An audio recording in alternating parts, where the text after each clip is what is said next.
He was always very funny. Malcolm was a very funny person. He was never pretentious, he was never serious about himself. And the work was always so fresh and so funny. I must say this, when I do actually perform on the record, it gives it a good humour. And I don't mean that in a Benny Hill sense, but it brings it to life. It stops it sounding academic. It gives it an element of truth.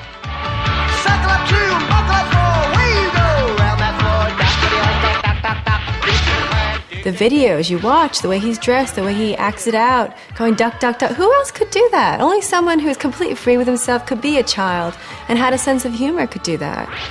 Thank you, partner. Chevy, please turn down your music, baby. Scratching, scratching, scratching, scratching. There was always political meaning. So whether in punk or whether in duck rock, when he did hip-hop. And duck rock, actually the idea was about folk music around the world. So actually hip-hop was the folk music of New York City. So the idea was folk music, but seen in a very, very new contemporary way. As the 80s advanced, the music industry was becoming far less adventurous.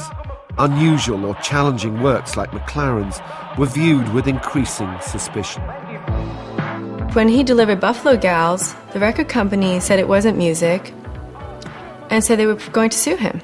It was on a Friday that he met with them, and they said he should receive a solicitor's letter on Monday. And he didn't know what to do, and he decided, or a friend suggested, he sent it to someone they knew at a radio station. And the man at the radio station played it immediately, and people loved it. It was a huge hit. And of course, all the other DJs started calling up the record company, demanding why they hadn't been delivered the first new single by Malcolm McLaren. And that's what saved him and that record. But they also never forgave him for that either.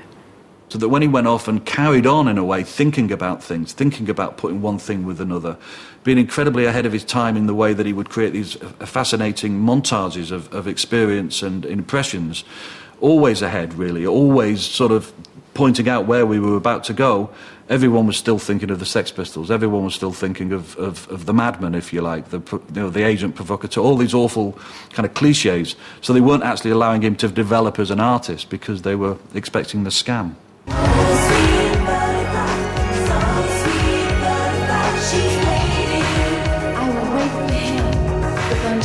Battered but unbowed, McLaren continued to challenge musical conventions. He returned to the mix of musics he'd once played in his first shop back in 1972, classical with R&B. But it fell on stony ground. The problem that Malcolm had throughout a lot of his career, except in the early days, was that he had to always struggle in seeing through his creative vision. And that was a big problem for him, because for him, the most important thing was whatever he created had to be the very best. In the 1990s, McLaren was drawn back to Paris, the city that 30 years earlier had inspired so much of his personal philosophy. Now he combined commercial video aesthetics with his own sense of nostalgia. You could imagine him hanging out at the barricades. You could imagine him enjoying some absinthe with Rambo or someone else. He was someone who you get the feeling would have been comfortable with the upsetters, whoever they were or whatever age they came from. And I think he always was. He was always more comfortable siding with people who wanted to change things or do something their own way. He was somewhere else, and that also brings with it difficulties, because people just think he's mucking about, or he's missed the point, or he's not as clever as he thinks he is, all these kind of things. I think he's been as clever as he always was, as he always thought he was, right to his death, really.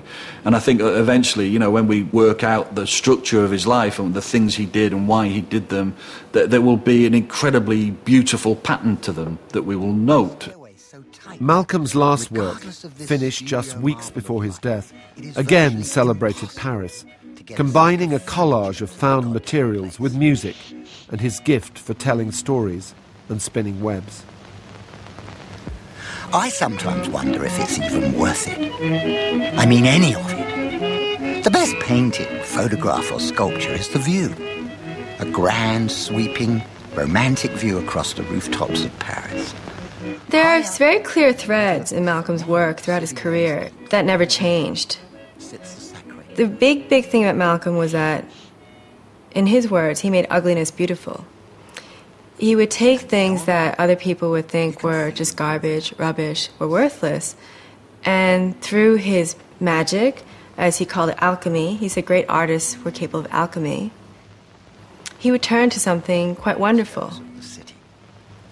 In my dreams, I might be tempted to fill this space up with a tough, heroic bench that I could stand on and bellow orders, like a dictator to the tuneless trumpeter, always rehearsing far below in the music hall of the Folies Bergère.